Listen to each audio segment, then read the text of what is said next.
I'm extremely excited, actually, to introduce the panel.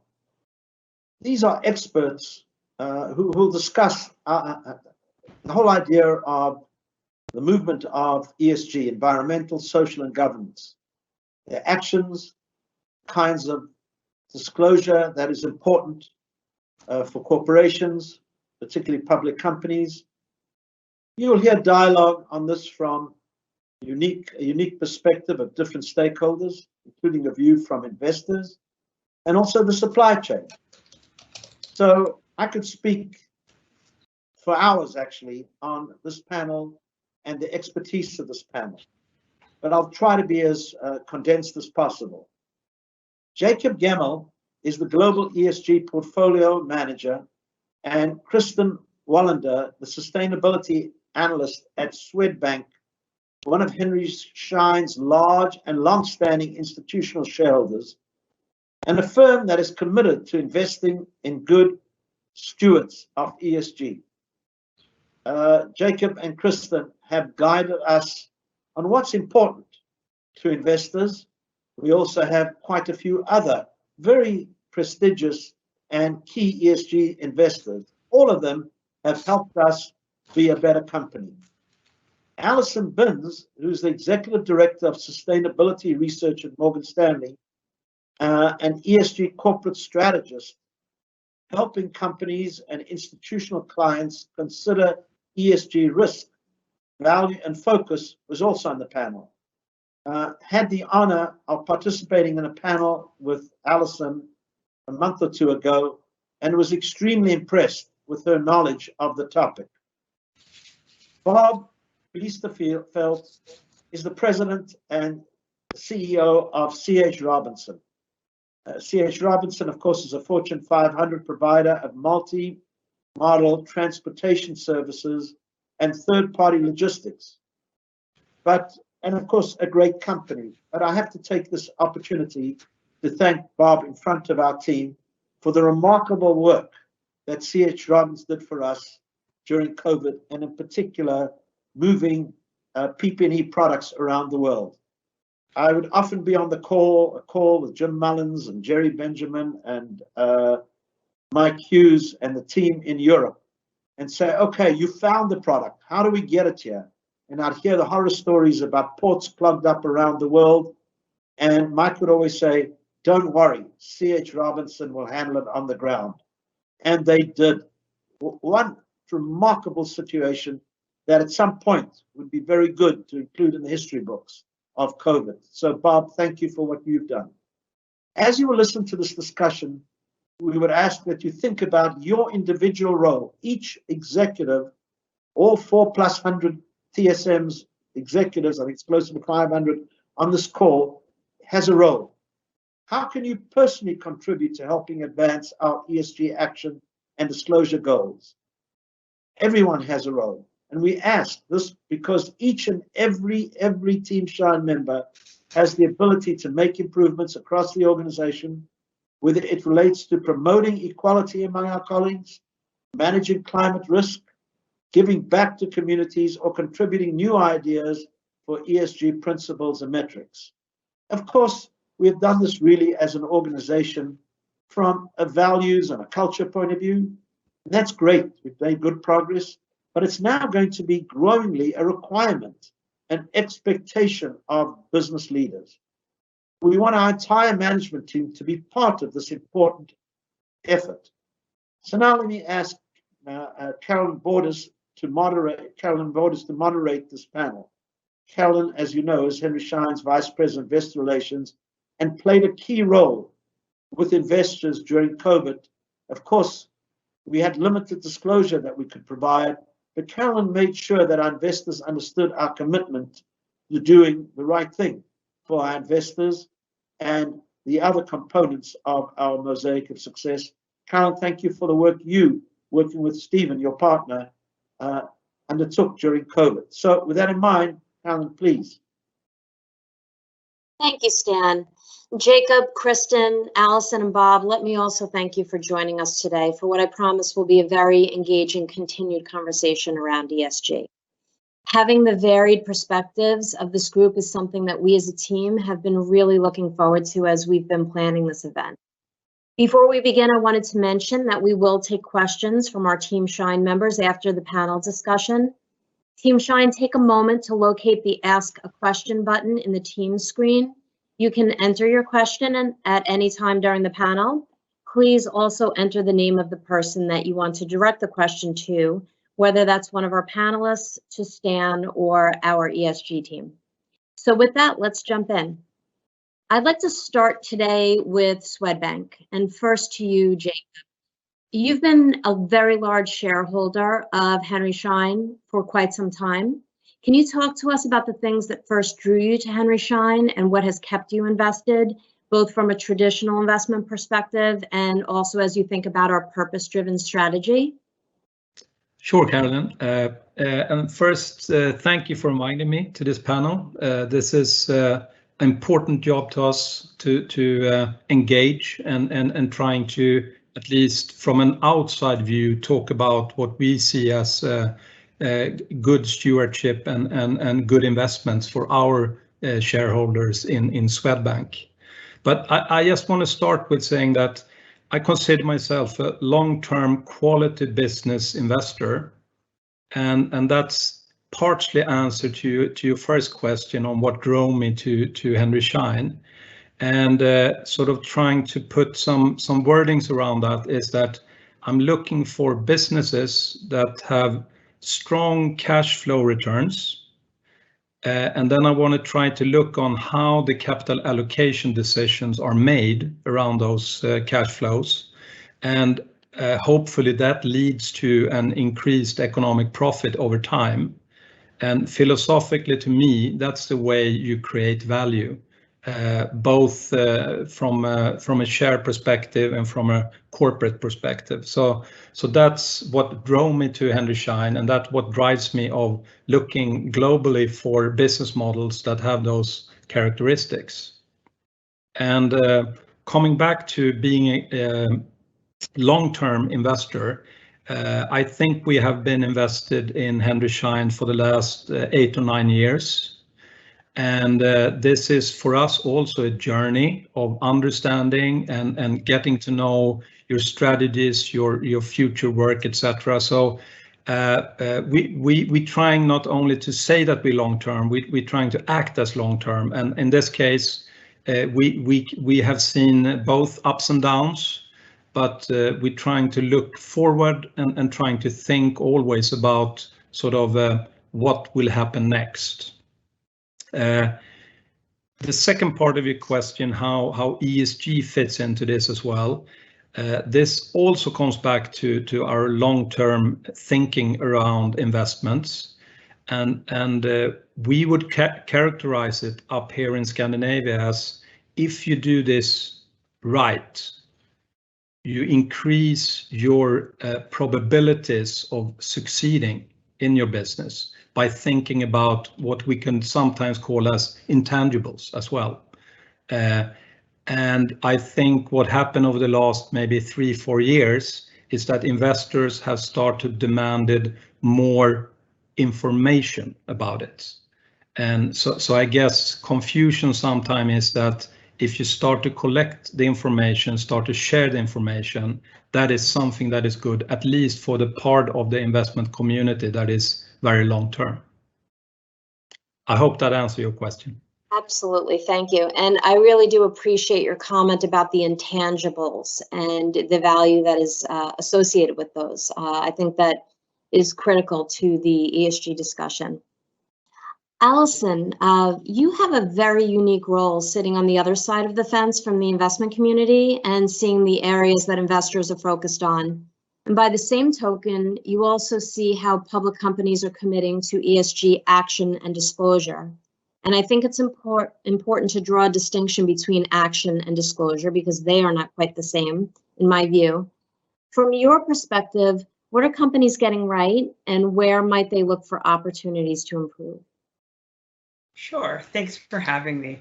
I think we see companies getting climate right more and more often. It's been about a 15-year journey, but I think we've now sort of built consensus that each company, regardless of what sector you're in, needs to manage climate risk meaningfully.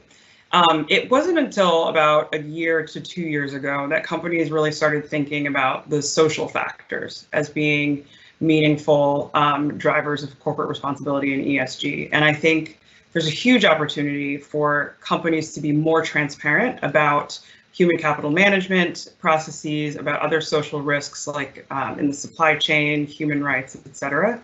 And I think we're going to see a lot more of that over the next couple of years. We're in the middle of proxy season in the US, and most of the proposals, the majority of the proposals this year were shareholder proposals were about social issues, whether it was racial equity or board diversity or supply chain risk.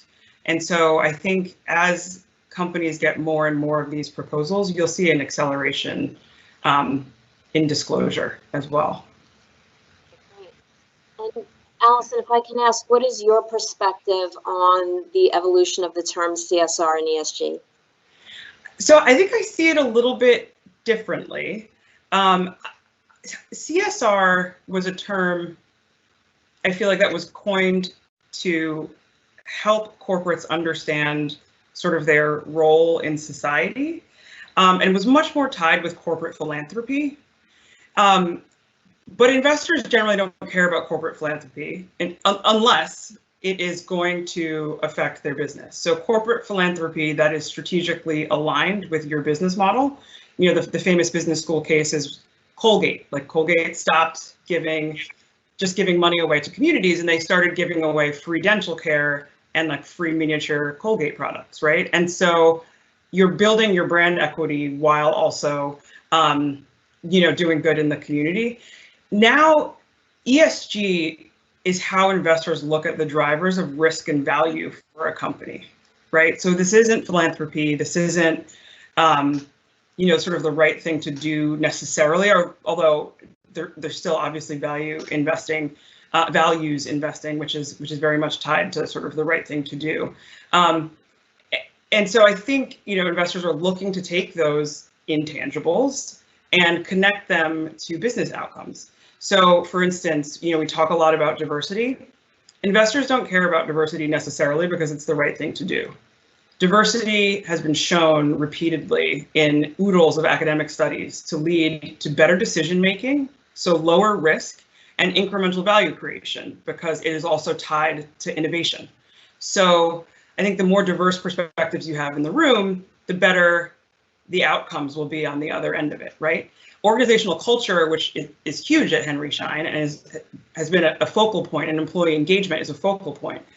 The way investors see that is a strong corporate culture is going to lead to better employee engagement, which will lead to less turnover, which will save costs. I'm not sure if everybody knows how expensive it is to replace a new employee, but it's very expensive. And so when you look at corporate culture as a differentiator, you know that by having that culture in place, there's going to be cost savings, and the productivity of happier employees is actually really important. And those are the kinds of things that investors are looking to quantify, and that's ESG as opposed to CSR. Okay, very interesting. Thank you for that. Okay, let's move on to Bob. Your perspective as a participant in the supply chain is also very interesting to us. Similar to Henry Schein, your company has prioritized ESG action and disclosure given its importance to your stakeholders. I thought it would be great if you could talk to us today about how C.H. Robinson's perspective has evolved to address ESG. And Bob, perhaps you can also tell us about your team's key focus areas. Yeah, absolutely, and I echo what the other panelists have said. Thank you for including us in this important conversation. And Stan, certainly thank you for the kind comments in your introduction, and we really do value the partnership. You know, without the risk of sounding repetitive to what some of my colleagues have said here, for us, ESG is really a different way of talking about really what's always been important at C.H. Robinson over our 115-year history. You know, the Business Roundtable, and in 2019, when they updated their purpose of a corporation, and you know what was intended to be somewhat profound is the stakeholder capitalism of delivering value to customers, investing in employees, dealing ethically with suppliers, supporting communities in which we work, and generating long-term value for shareholders. As we sat with our management team and our board, we said, yeah, that's what we've been doing for over 100 years. And so for us, ESG is really about grounding it in what we call our EDGE values, which is somewhat akin to your mosaic of success, and our EDGE values of being committed to evolving constantly, delivering excellence, growing together, our commitment to diversity, and embracing integrity. So I'd like to say that we've been focused on our stakeholders for quite some time and really managing the business for the long term. We help companies obviously reduce risk through ensuring that they have efficient and resilient supply chains in which they can continue to operate. So in terms of what's changed for us, if we feel that we're grounded in those values of ESG, is that we've had to be much more proactive and intentional about our communications with all stakeholders, right? Whether that be our shareholders, whether that be the motor carriers that we work with, which are over 80,000 across the globe, this is important to them, our 125,000 customers, our 15,000 employees, and the communities. We had to be really intentional and proactive with our communication. This world, as Allison and others know, the ESG world is so broad that we needed to zero in on what was most important to our stakeholders. And so we started a couple of years ago by conducting what's called a materiality assessment to really understand what our stakeholders cared most about, how we could really impact those things positively. And then from there, we aligned our disclosures and reporting to standardized frameworks, right? So I think the question earlier, there's actions and there's disclosures, and we've had to continue to work in both areas. And finally, I would just say we're trying to tell our ESG story as often as possible. We want to own the narrative. We work in supply chain. Supply chain is clearly a target for all of our customers and for us to reduce emissions and really focus on the E side. So we want to tell that story and help our customers tell that story. In terms of our areas of focus, I'll hit on a couple. The first is climate. We've made a commitment to reducing our carbon intensity by over 40% in the next several years. But then we've got this huge opportunity to help our customers and our carriers both track and reduce their carbon impact on a global basis. We survey all of our large clients every year to kind of get a pulse of what's most critical for them. And as anyone that touches supply chain knows today, the global supply chains are still out of balance. So it shouldn't be surprising that access to capacity and resilient supply chains will be the number one thing that was important. But the second biggest pain point behind access to capacity was sustainability. And so this has moved, just out of being an investor focus into a boardroom topic and a senior leadership topic of how do we drive greater sustainability in our supply chain. So we're working to invest there. We created a product called Emissions IQ, which is for the first time helping customers to really evaluate and understand their supply chain impact. And then every day, our 15,000 associates around the globe help customers to optimize their supply chain, to take steps out of the process, to optimize modes. And our experts are working on this every day. As an industry leader, we feel that we have to be a steward for the industry in this space. And so we continue to invest in research with groups like MIT and working with the EPA, Environmental Protection Agency, SmartWay, and Smart Freight Center. So we really have taken a three-prong approach there. The second, area that I'd talk about in terms of our investments is in our people, right? And that was highlighted in the business roundtable purpose of the corporation. But clearly, we witnessed some things that were really disturbing over the course of the last 15 months. Being a Minneapolis-based corporation, George Floyd was murdered literally just miles from our corporate office, and what happened around racial and social justice issues and how that's played out has allowed us to accelerate some of our investments and bring forward our focus on diversity, equity, and inclusion in an even more meaningful way. Like Stan shared in your timeline, we also have been in the process of launching employee resource groups, both for our Pride and Allies, our Black employees, women in sales, women in tech, and as well as our Latinx population. We are also very committed to hiring and retaining diverse talent at all levels of the organization and being vocal by signing on to things like the Parity Pledge that are ensuring that we are hiring from a diverse slate for all open roles at a director and above level. And then we're continuing to invest both through our foundation and directly into communities and groups working to advance DEI on the social side. And finally, the focus on just ethical commerce, right? I mentioned our EDGE values, the last being embrace integrity. And so us being focused on ensuring we have good compliance and governance and really upping the focus on things like data privacy and cybersecurity on a global basis. That is an excellent overview, Bob. Thank you so much for that. Two things that come to mind for me in what you said. The first is that the importance of reducing risk. And that's something I heard you say, Jacob, and also Allison. And I would just like to take a moment to draw our the attention of our Team Shine members to that, because the studies have shown that good stewards of ESG reduce their risk, and that has a direct positive impact on business success. And the second thing that came to mind for me in what you said is, your use of the term diversity, equity, and inclusion. And I think that's something that Henry Schein is working towards, the E in the equity. And we did hear a little bit of that from our ESG team today, but I do think that is an important migration as we move forward in our own program. So thank you, Bob. Christine, if I could take the conversation back to the investment thesis for a moment. As an investor that thinks about ESG in every investment that you make at Swedbank, you obviously consider each potential investment singularly, especially given that not every company's business model is the same. And oftentimes developing ESG programs and advancing those efforts can be a Herculean task for companies. It's certainly not an easy program to launch. So as we think about the need for standardized frameworks, I'm curious to get your perspective on what the top 2 or 3 universal ESG actions should be for companies that are thinking about advancing their ESG programs. Thank you. That's a very good question. It's a big question. So I'll start with the bigger picture and I'll zoom in a bit.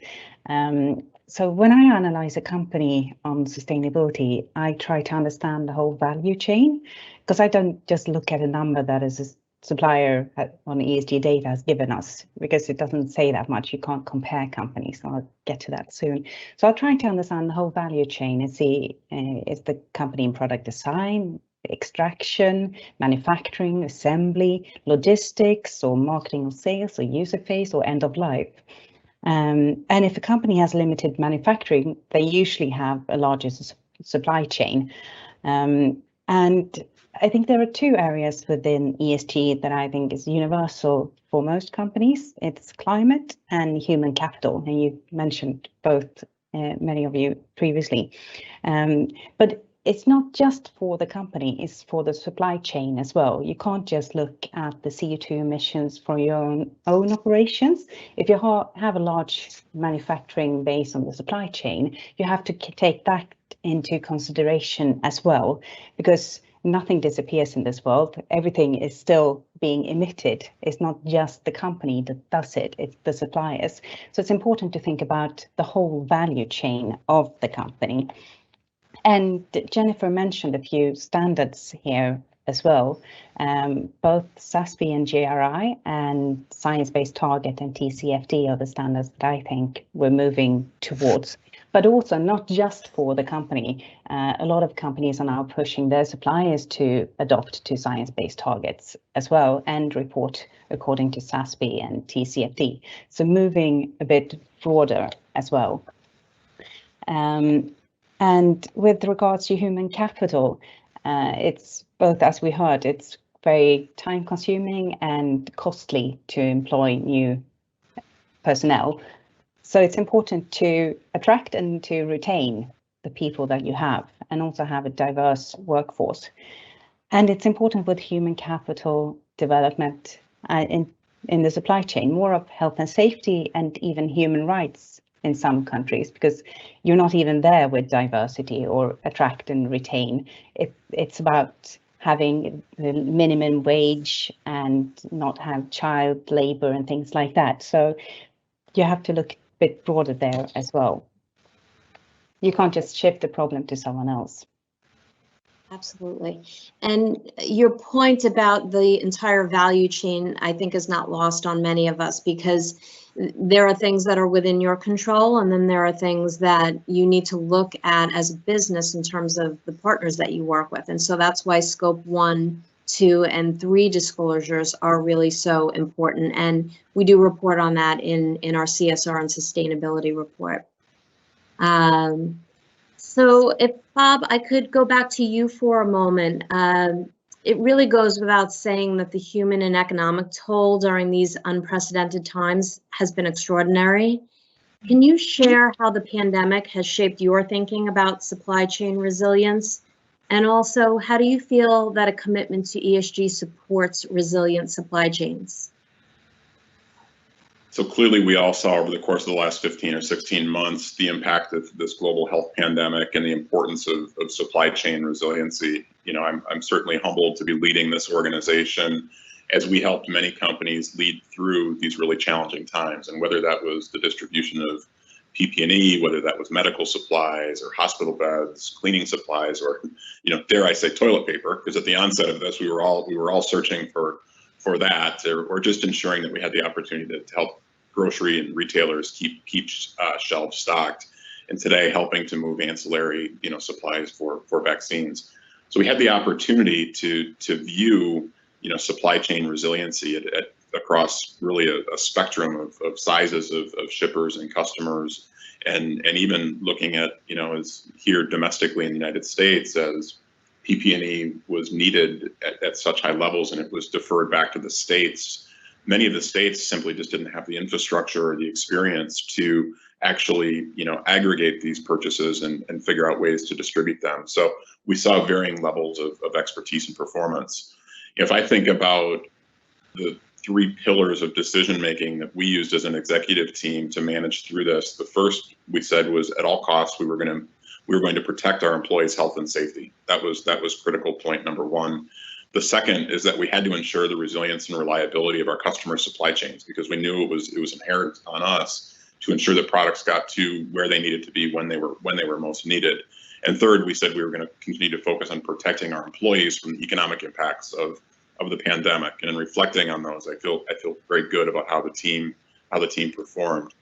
You know, ESG at its core, you know, getting to the second piece of that question, is really all about long-term sustainability and resilience of a company. Right? It's how do we manage both the risks and the opportunities across the broad spectrum so that companies can continue to thrive in the future. And I really believe that supply chain just sits squarely right in the middle of that, and is a way that all of us can, you know, continue to plan and be more prepared for the next event. Absolutely. Okay, I feel that I would be remiss if I didn't pose a question about the evolving policy changes that may impact ESG disclosures in the US. So I'll put this one to Allison. President Biden has made it clear that policies addressing climate change, racial inequality, and other social issues will be important themes of his administration goals. And as part of that, the SEC chief, Gary Gensler, will play a key role as it relates to the investment community. How do you see legislative action unfolding, and how will that impact public companies such as Henry Schein? So legislatively, there's not much is going to happen. We have a Congress that is deeply divided, and so action on that front is going to be pretty limited. For instance, we don't think we're going to get a carbon price. We don't think you're going to get a lot of the climate legislation that you see in Europe. You know, the loophole there is that there's a lot that the Biden administration can do from a regulatory perspective that doesn't have to go through Congress. The SEC has done more since January than they have in about a decade on ESG.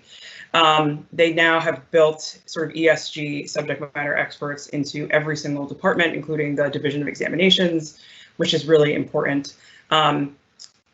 You know, historically, the SEC had never sort of expressed interest in policing how ESG investing is being operationalized at asset managers. But they recently, within the first 90 days of the administration, released a risk alert where they sort of did some spot checking at registered investment advisors to see whether or not the way they were conducting ESG investing matched sort of their marketing materials. So investors are definitely on watch. Very, very importantly, the SEC is finally sort of taking action on corporate disclosure on ESG with an expectation that at least some of it will be in financial filings. This is really, really significant. Historically, so for instance, last year, actually, the regulations that govern disclosures for corporates was updated. It was modernized. Very, very little was said about ESG in the updating of corporate disclosures, but we expect that this SEC and this administration will release proposed rulemaking on ESG disclosure in the fall. And so I think for public companies, a couple issues. First, I would say ESG data is not financial data. And so getting your ESG data up to the required level of disclosure in a 10K, I think is going to be really challenging for a lot of companies. I always say it would take about 5 or so years to get the data in the kind of auditability level that you want it to be to see it in a financial disclosure. Often executives are surprised when I say that, but I was on a call with a CIO last week who was trying to get her human capital management data in an appropriate at an appropriate level of accuracy to put it in the financial filings, because HR data is not set up to be in an audited financial filing. So I think there's a pretty long runway ahead, and I think there are also just a lot of areas that companies haven't necessarily done very well. Climate accounting, I think, is probably not done very well. Very little sustainability reports have even a minimal level of quality assurance from an outside auditor. So I think it's going to be a long road to getting everything ready for SEC filings in the future. Caroline? Oh, yes. Maybe I could just add a thing here. You talked about sort of the regulatory framework from a government side. I would like to add also the regulatory framework from the investor side. And this goes back to something called in United Nations back in 2005. They started a principles for responsible investing. So from a regulatory framework, when it comes to the investor side, we, for example, Swedbank, we were signatories back in 2008, I think.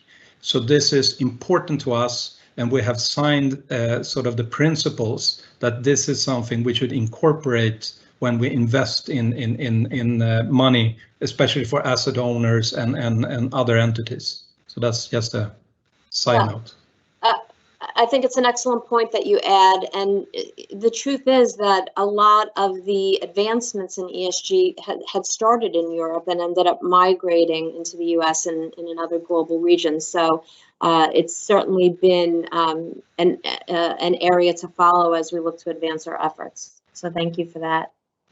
Can I also just add one thing? That is, unless you have data on the whole life cycle, the whole value chain of a company, you can't compare two companies to one another in that way, because one company might be totally vertically integrated and have their own production, and another company might purchase everything themselves and have 100,000 suppliers. And then the CO2 emissions, scope 1 and scope 3, you can't compare them. So unless we have data for all of them, it's not really comparable. And you have to understand the company exactly and what they're doing to be able to compare to another company. Absolutely. And this is part of the reason why we really do need more standardization in the frameworks. Jacob, if I could come back to you for a moment, I'd love to get your view on why commitments to some of the things that we talked about today, such as the Paris Agreement and the UN Sustainable Development Goals, are really important for companies that have global operations, aren't necessarily only doing business in the United States. Do you have some thoughts on why that is very important as companies build their programs for the future? Yeah, sure. Thanks for the question. I think I have to comment on this is an outside view, sort of, on your corporates. But in general, I would say that more things that is sort of committed to, that more and more companies are doing from us from the outside as investors, then we can at least establish frameworks, what you're doing internally. So from an outside view, subscribing to these ideas, that you standardize part of this, is actually helpful to us to understand what kind of work you do and how you frame it. So I would argue that sort of some of these, as Christine referred to, GRI, SASB, SBT, lots of acronyms out there, but parts of them has actually started to become more or less the framework that we are looking at as investors to trying to have an outside view of corporates. And I just wanted to add, as I saw on your slides that you also have been looking into World Economic Forum's metric initiative, and not being an expert on it, but I also talked to Ecolab about it. And if I look on the framework that they have put together, it looks like they have the right components in it for being a good framework for utilizing of corporates around the globe, actually. So I'm glad that you're looking at it, and I talked to Ecolab about it, and they are also interested in that framework. That's great to hear, because we are, deeply committed to the work that is being done with the World Economic Forum and the focus that they have on promoting climate disclosures. So it's nice to hear your perspective on that. I know that we're getting a little bit tight on time, and we do want to leave some time for questions. So if I could squeeze one more in for Bob before I open it up to Team Shine. Bob, we wanted to sort of close with something that we hoped would resonate with our Team Shine members. And so we'd like to get your thoughts on advice you may have for our leadership team on how they can integrate ESG into their day-to-day work. And perhaps you can also share your perspective on why partnerships like the one built by C.H. Robinson and Henry Schein really matter when it comes to ESG. Yeah, thanks. So I think as we've discussed here today, ESG has the potential to touch every corner and every aspect of a company. I think what gets me excited is I think Schein and C.H. Robinson are starting from a really good place because there's really strong support from the top, right? Whether it's Stan at Schein or myself here. But as I've gotten to know Stan, I think this is much more than about just ES&G or the governance. This is about who the company is, the culture, and how this supports the 5 constituencies of the mosaic of success. In my experience here, ESG can't be an extra thing that leadership teams have to think about, right? It can't be an initiative. It can't be this thing that's over on the side. It has to come together naturally and through the business focus, and it has to be important. As I think about some of the things that I heard you talk about your team working on, like unconscious bias training. Unconscious bias training for the top 1,000 leaders in the organization isn't an ESG thing. It's just the right thing to do, right? Getting to gender parity in leadership, it shouldn't be an ESG thing. That's a great goal because we know that diverse teams perform better.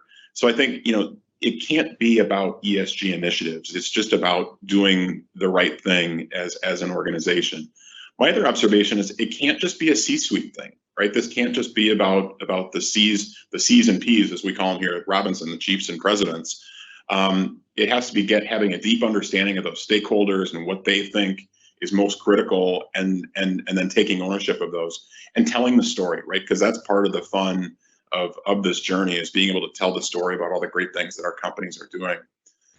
Regarding the partnerships, these topics are big and complex, as we continue to see, and I think we're all better off solving these things together. And whether that's through the Business Roundtable, whether that's through the World Economic Forum, or whether it's through partnerships like the ones that we formed with Robinson and Schein, I know that our ESG folks and our CSR folks are talking and sharing best practices outside of just the normal business transactions that we execute in the partnership that we have there. So I think working together, we have the opportunity to really make ESG a competitive advantage. And I don't mean that just in terms of, appealing to the proxy advisory firms, the ISSs, et cetera, but really making it a competitive advantage in terms of talent attraction and retention, being that supplier that other companies want to work with because of our focus on ESG. And so I know that we're collaborating today to drive emissions out of the supply chain.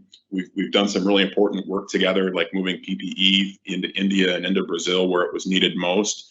And like I say, I think our team's talking about, ESG and the best way to build out employee resource groups, and the philanthropy teams talking about how they can channel, investments, and connecting to sharing ideas and best practices. That's what makes the partnership so powerful beyond just the business transactions.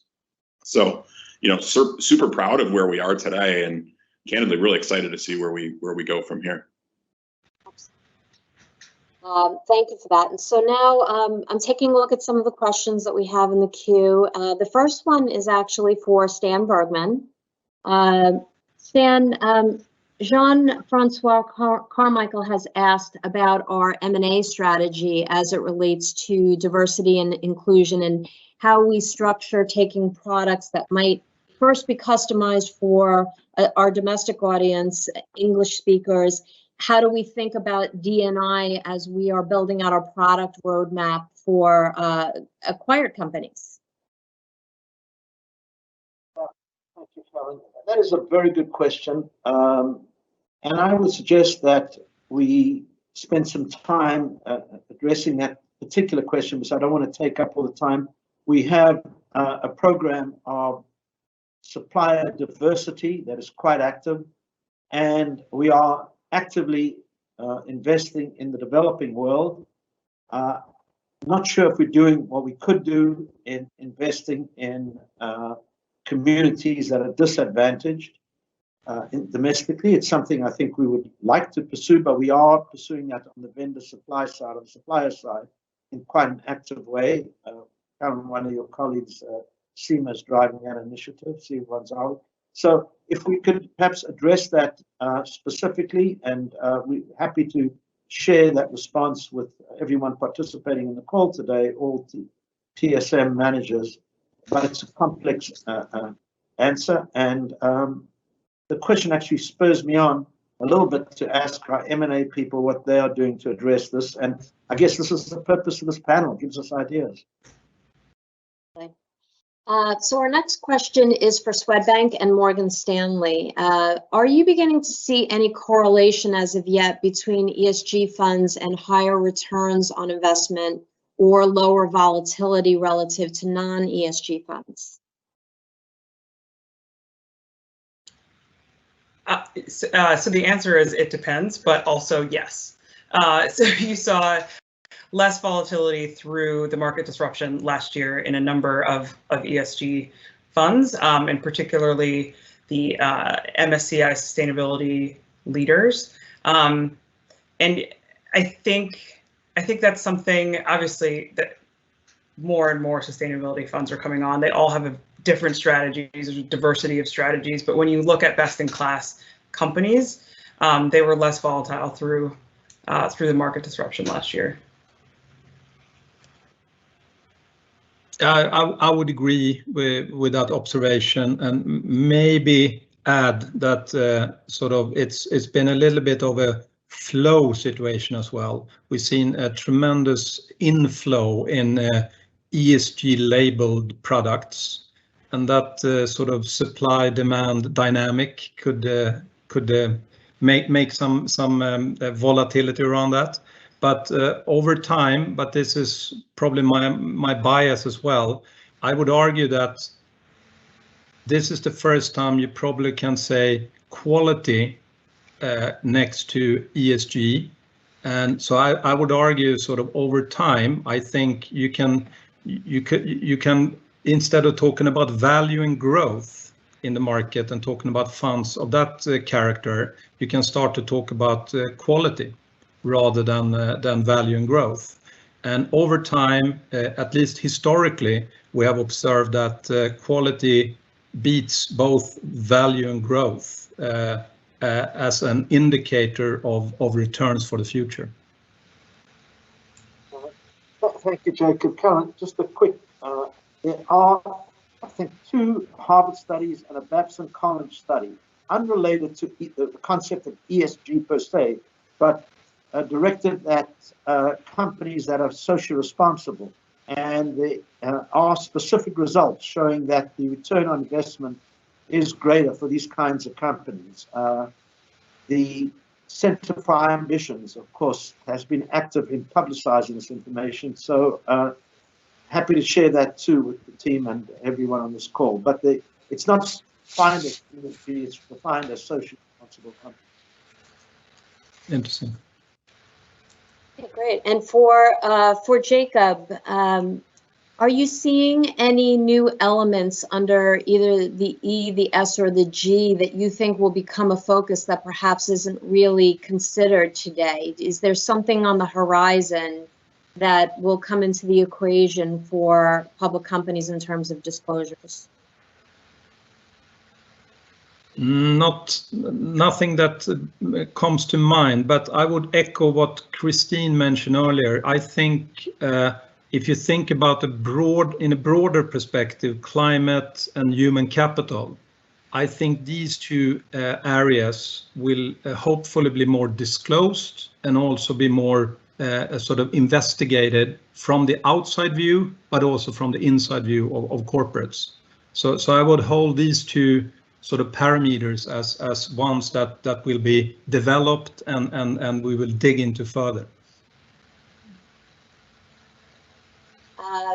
And Bob, a question for you about the team that you have that's dedicated to ESG and how that's changed over the last year or two.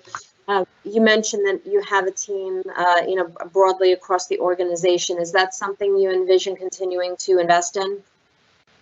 Absolutely. Our Chief Human Resources and ESG Officer reports directly into me, so it was really critical to me that ESG was represented at the highest level of the organization. And Angie Freeman, who holds that role, has a vice president of ESG who also has oversight of the foundation and community relations, and that team continues to build, and we continue to elevate the presence of that team in the organization. Fantastic. And then one final one for Jennifer Kimfield. We have a Team Shine member asking about how we consider our customers' desire to work with companies that are committed to ESG. And perhaps you can just make a few comments, Jen, on the materiality assessment that we've also conducted and where we're looking to focus. Thanks, Carolyn. So there are many facets of working with a customer. So I'm actually going to look to my colleague Seema as well to address sort of the D&I question, as well as wrap in some of the earlier points too. We know that one, we're listening to customers. So whether from a business perspective and you're hearing it from a customer service aspect, we know that they have interest in packaging, for example. So through Margaret Watt and the supply chain team, they're looking at how can we deliver on the E in environment, but at the same time deliver products and equipment that is not broken, that is staying intact as it's being delivered to offices. So that's one. The second is we know through bids and contracts that at least in the US, we have at least $1 billion worth of existing or prospective bids that ask ESG questions. And so that is only continuing to grow as we talk more globally with our colleagues in the UK, Australia, and other countries. We're also hearing that their bids are continuously being asked of ESG. So if that's something that's growing in your market, please contact us because we're interested in learning more. So I'll just use that as a plug. And then I'll turn it over to Seema because there's certainly a D&I aspect, because as we're seeing more dental students and medical students, both from diverse and ethnic communities as well as women, I'll turn it over to Seema because I know there's efforts there. Yeah, thanks, Jen. A great question, by the way, on customers.